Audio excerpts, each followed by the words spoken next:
Welcome to Nucleus, the podcast covering America's top leaders in business and culture. I'm your host, Tripwire. Today on the show, the visionary civil rights leader who organized one of history's most powerful demonstrations for equality and justice in the nation's capital. Tomorrow marks Martin Luther King Jr. Day 2026. And if you think this is just another Monday off to binge Netflix, you're missing the point. Because King wasn't just a civil rights leader. He was maybe the most brilliant strategist America's ever produced.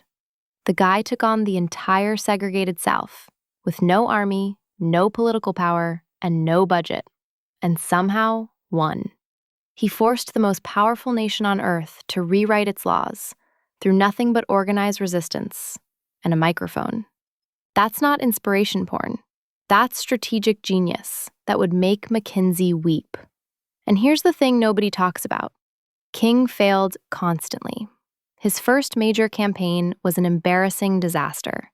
He got outmaneuvered by small-town police chiefs. His own allies thought he was moving too fast or too slow or in the wrong direction entirely. But he turned those failures into a playbook that changed everything. So let's talk about what King actually did, how he did it, and why every leader trying to build something today should be taking notes. Martin Luther King Jr. didn't set out to become Martin Luther King Jr. Born in 1929 in Atlanta, he grew up in a middle-class Black family. His dad was a prominent pastor, which meant he had something most Black families in the Jim Crow South didn't have: financial stability and education. He was brilliant, skipping 2 grades and entering Morehouse College at 15. Initially, he wanted nothing to do with ministry. Too much fire and brimstone. Not enough intellectual rigor. But at Morehouse, the college president, Benjamin Mays, showed him ministry could be a vehicle for social change, not just spiritual consolation. That reframed everything. King went on to study theology, got his PhD from Boston University, and, at 25, landed his first real job as pastor of Dexter Avenue Baptist Church in Montgomery, Alabama. He chose Montgomery deliberately, turning down better-paying offers. He saw opportunity. Then, December 1955 happened. Rosa Parks refused to give up her bus seat and got arrested. Local activists needed someone to lead a bus boycott, and they picked King, partly because he was new in town and hadn't made enemies yet, partly because he could speak. That first speech at Holt Street Baptist Church, King had 20 minutes to prepare. 20 minutes to convince 40,000 Black residents to risk their jobs, their safety, everything for a bus boycott nobody knew would work. He nailed it. The boycott lasted 381 days. King's house got bombed. He received threats constantly, and in the middle of it, he had what he later called his kitchen table experience, a moment of complete despair where he almost quit. But he didn't.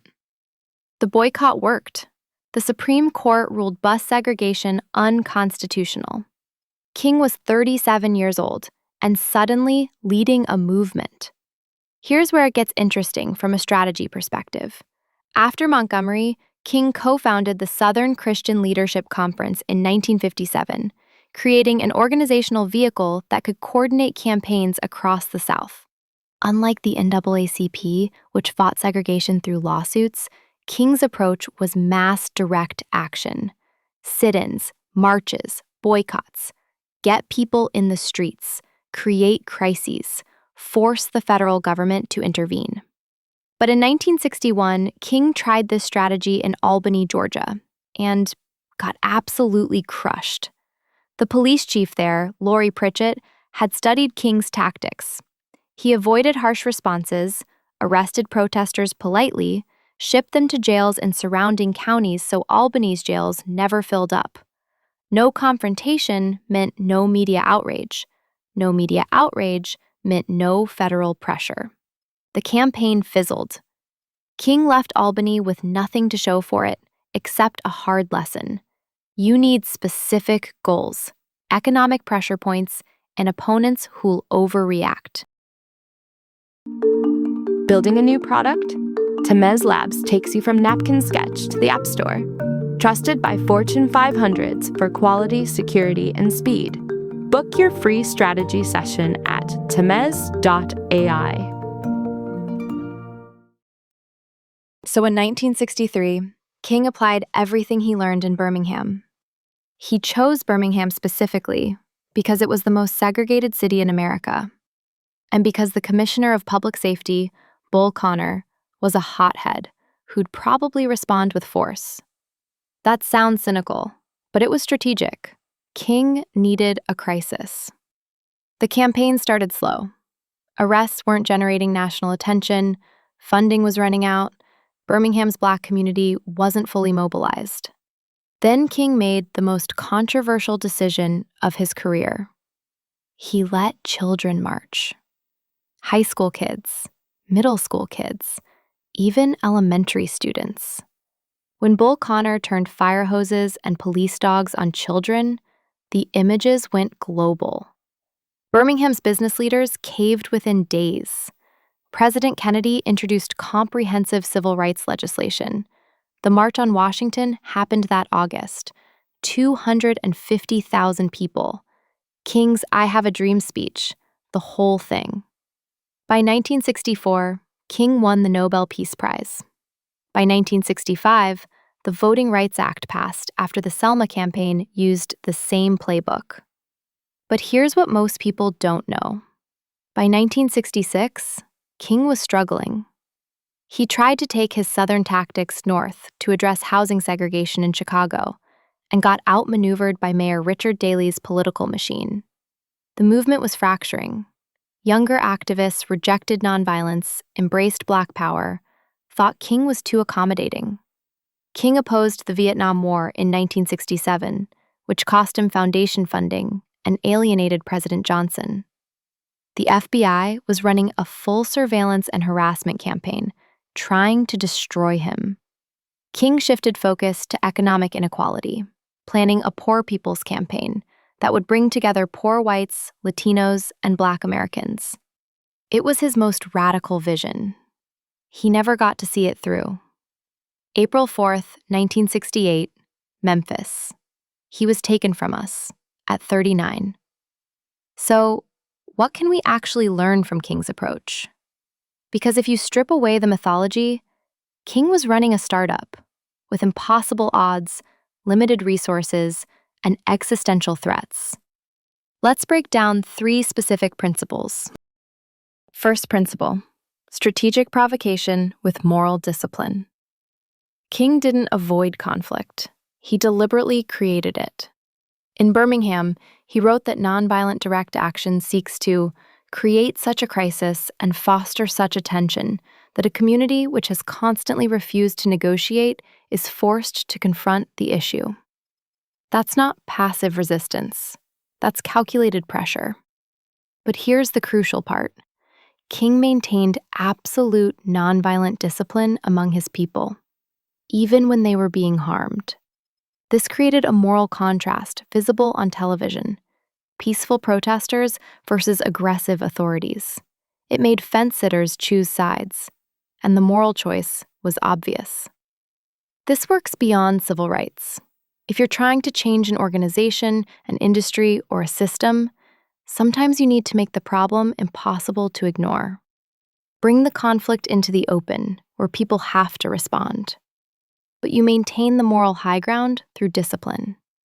Your opponent's overreactions become your advantage. Modern application?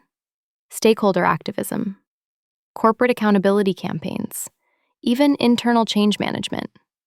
Make the status quo untenable, but stay disciplined. Second principle, learn from failure systematically. After Albany failed, King didn't blame circumstances or bad luck. He conducted a brutal postmortem. What went wrong? Vague goals, sophisticated opponent, no economic leverage, divided local leadership. Then he applied every lesson in Birmingham. Specific demands: desegregate lunch counters, hire Black workers, Opponent who'd overreact, Bull Connor. Economic pressure, downtown merchant boycott.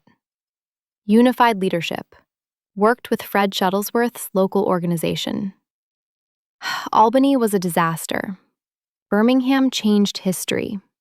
The difference was King's willingness to treat failure as data.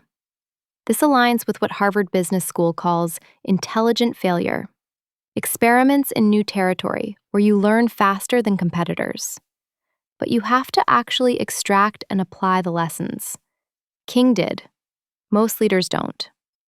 They repeat the same mistakes because they never honestly analyze what went wrong. Oh, hey, friend. Do you like what you're hearing? Now you can have a ridiculously amazing podcast, too. Check out holler.studio to get yourself one today. Third principle, the power of an inclusive vision. King didn't just fight against segregation.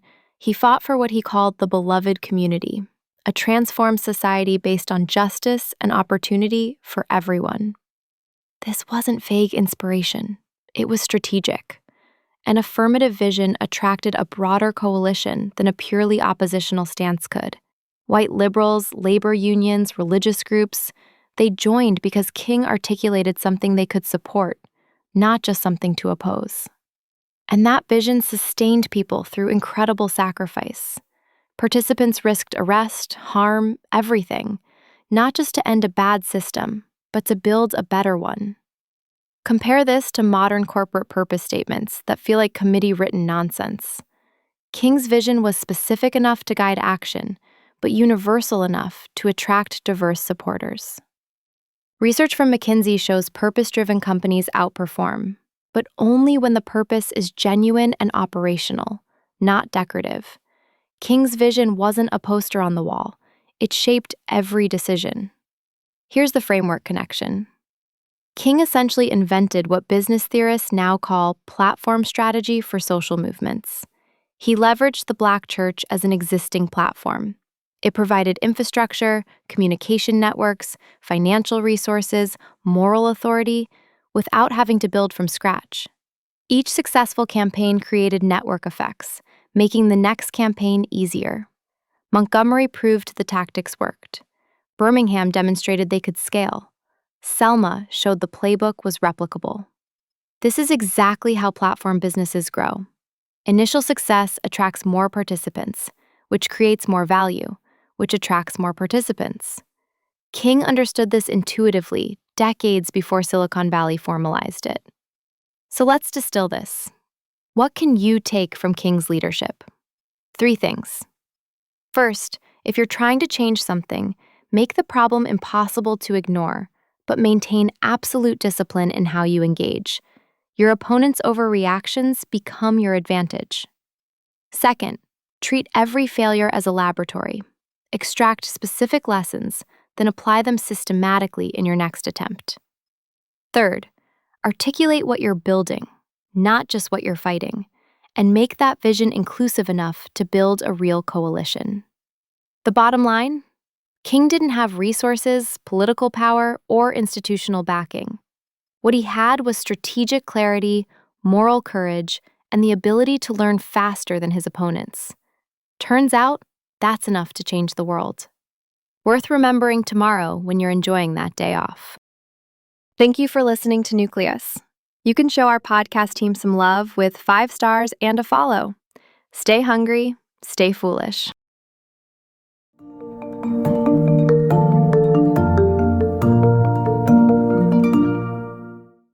Grep News. Thomas.